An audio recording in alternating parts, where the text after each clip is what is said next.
উলিপুর উপজেলা নির্বাহী কর্মকর্তার তত্ত্বাবধানে ভ্রাম্যমাণ আদালতে এক জাল ব্যবসায়ীকে ৫,০০০ টাকা জরিমানা।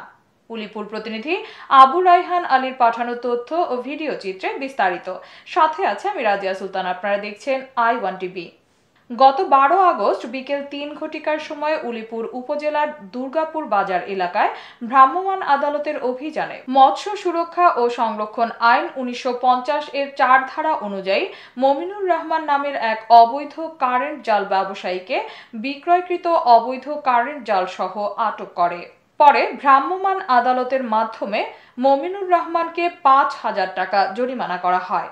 জব্দকৃত জালগুলো অগ্নিসংযোগের মাধ্যমে ধ্বংস করা হয়। উপজেলা নির্বাহী কর্মকর্তা নয়ন কুমার সাহা উক্ত অভিযান পরিচালনা করেন। সঙ্গে ছিলেন সিনিয়র উপজেলা মৎস্য কর্মকর্তা মোসাম্মদ শামীম আক্তার।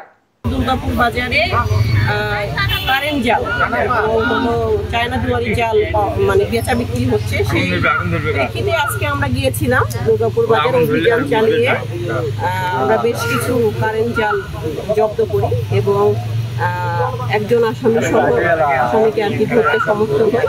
সেই অনুযায়ী আমাদের মৎস্য সংরক্ষণ আইন ১৯৫০-এর ধারা ৪ অনুযায়ী তাকে হচ্ছে ৫,০০০ টাকা জরিমানা করা হয়।